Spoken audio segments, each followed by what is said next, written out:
नमस्कार, मैं हूँ रोहित खन्ना। आप देख रहे हैं सृष्टि टीवी और बात हम करेंगे आज 5 राज्यों के जो विधानसभा चुनाव हो रहे हैं। खबर वहाँ से है कि राजस्थान में कांग्रेस की स्थिति कोई बहुत अच्छी दिखाई नहीं दे रही है। सूत्र भी ये बताते हैं, ओपिनियन पोल्स भी यही दिखा रहे हैं, लेकिन अब जो खबर आई है, वो कांग्रेस को शायद थोड़ी ज़्यादा चिंता में डाल सकती है। राजस्थान विधानसभा चुनाव के पहले जिन नेताओं का सर्वे डिजाइन बॉक्स और कांग्रेस पार्टी ने कराया है, डिजाइन बॉक्स शायद एक एजेंसी है और कांग्रेस पार्टी ने सर्वे कराया, उसमें तमाम हैवीवेट मंत्रियों की हालत खराब पाई गई है। पिछले 3 महीने से सर्वे चल रहा था और प्रदेश की सभी 200 विधानसभा सीटों पर सर्वे हुआ। सर्वे में अलग अलग नतीजे आए, नेगेटिव भी और पॉजिटिव भी। सबसे ज्यादा चिंता मौजूदा मंत्रियों और विधायकों को लेकर सामने आई है। प्रदेश में लगभग 93 ऐसी सीटें हैं जिन पर पार्टी कैंडिडेट हैं और वे खुद को कमजोर मान रहे हैं।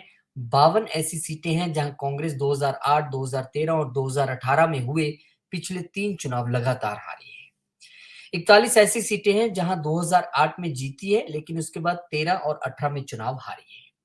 50% से ज्यादा मंत्री विधायकों को लेकर एंटी इनकम्बेंसी सामने आई है। वैसे ये कोई बड़ी बात नहीं है, क्योंकि एंटी इनकम्बेंसी जो है वो ज्यादातर हम देखते हैं जब भी किसी स्टेट में चुनाव होते हैं तो मंत्रियों के खिलाफ सबसे ज्यादा हारने वाली लिस्ट मंत्रियों की क्यों होती है? क्योंकि उन्हीं को जनता जिम्मेदार मानती है। वो बीजेपी रूल्ड स्टेट हो, कांग्रेस रूल्ड स्टेट हो या कोई और स्टेट हो, तो मंत्री ज्यादा तादाद में हारते हैं। और इसमें सबसे ज्यादा जो नाम आजकल आगे चल रहे हैं राजस्थान में, वो शांति धारीवाल का है। वे प्रदेश के यूडीएच मिनिस्टर हैं, अपने बेटे को चुनाव लड़ाना चाहते हैं, लेकिन जमीनी धरातल पर मंत्री जी के खिलाफ नाराजगी दिखाई दे रही है, ऐसा रिपोर्ट और सूत्र दोनों बताते हैं। दूसरा नाम बीडी कल्ला का है। बीडी कल्ला की उम्र भी काफी हो गई है। बीडी कल्ला बीकानेर से आते हैं। प्रदेश भर में प्रदेश के शिक्षा मंत्री हैं और उस सीट पर पहले तो मुख्यमंत्री के ओएसडी लोकेश शर्मा ही ताल ठोक रहे थे।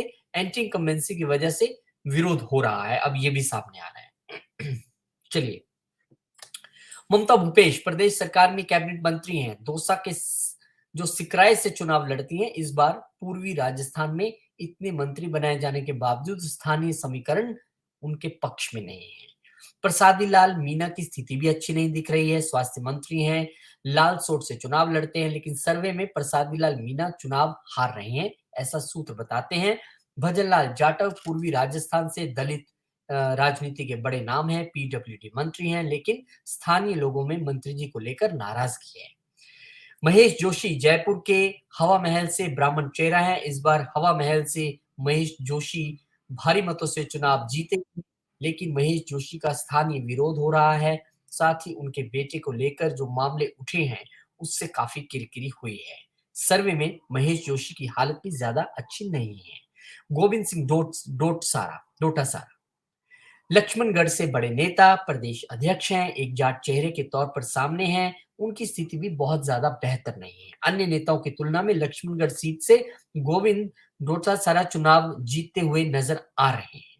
थोड़ी स्थिति अच्छी है वहां पर।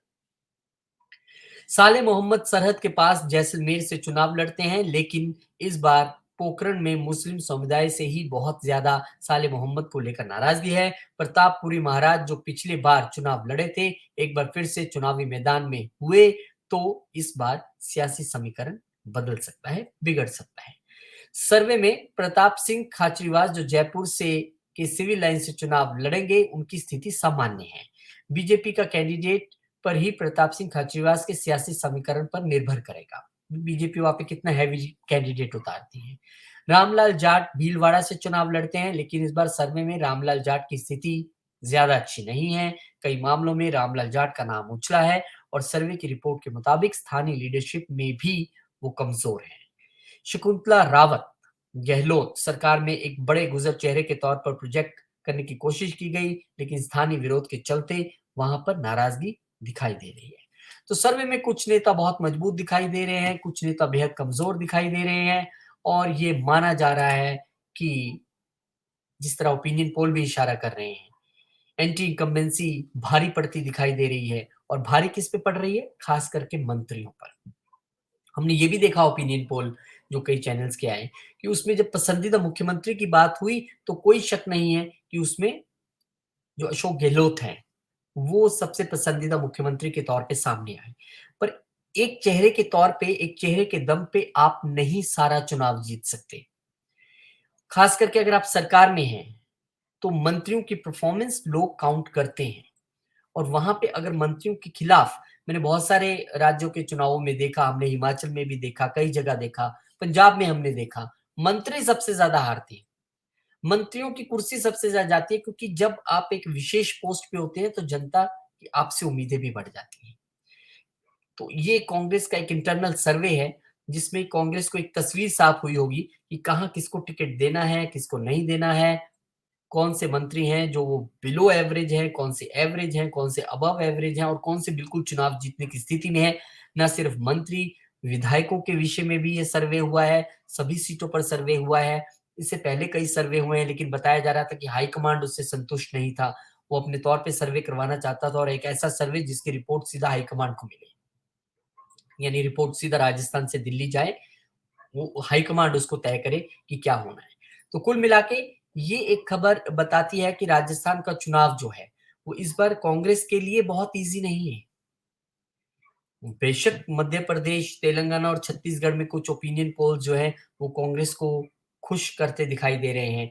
लेकिन मैं बार-बार कहता हूँ कि ओपिनियन पोल्स या जो भी इस तरह के रिपोर्ट्स या सर्वे आती हैं, उसके बीच में ये जो समय रहता है, चुनाव से पहले का, ये बहुत इंपॉर्टेंट हो जाता है कि इसमें कैसे गियर अप करती हैं पार्टीज़, ये कैसे चुनाव लड़ती हैं, कैसे मुद्दों को उठाती हैं और उसके बाद चेहरे।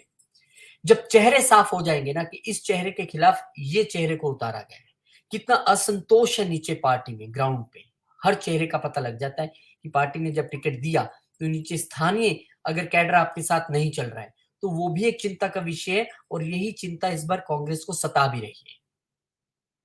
क्योंकि कई ऐसी सीटें हैं जहाँ पर स्थानीय कैडर खुल के या फिर दबे स्वर में विरोध में है और वो जो विरोध होता है, वो कहीं न कहीं मुश्किल में डाल देता है क्योंकि वो कैडर ही है जिसने आपको आपका कैंपेन भी करना है, आपको वोट डालना भी है, डलवाना भी है और आपको जिताना भी है। तो कांग्रेस पार्टी के लिए राजस्थान में अपनी रिपोर्ट ही खतरे की घंटी ज़रूर दिखा रही है। अब देखना होगा कि कैसे उससे निपटते हैं। जब टिकट्स अनाउंस होंगे, अब पितृपक्ष खत्म होने वाला है, बहुत जल्द नवरात्रे आने वाले हैं 2 दिनों में। तो अब कांग्रेस की जो लिस्ट आएगी, क्या उसमें इस सर्वे की झलक, इस सर्वे की छाप दिखाई देगी कि जिनके खिलाफ एंटी इनकम्बेंसी है, कांग्रेस उनसे कैसे निपटती है? ये देखना बड़ा दिलचस्प है क्योंकि राजस्थान में रिपीट करना ये बहुत मुश्किल रहा है, बीजेपी भी नहीं कर पाई है।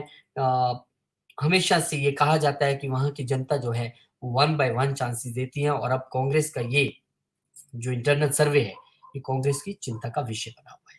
इंतज़ार रहेगा, देखेंगे किस तरह से कांग्रेस इससे निपटती है और लिस्ट में कौन से चेहरे जो हैं, वो सामने आते हैं। बहुत-बहुत शुक्रिया, धन्यवाद। वीडियो को लाइक कीजिए, शेयर कीजिए, चैनल को सब्सक्राइब कीजिए, मिलेंगे आपसे।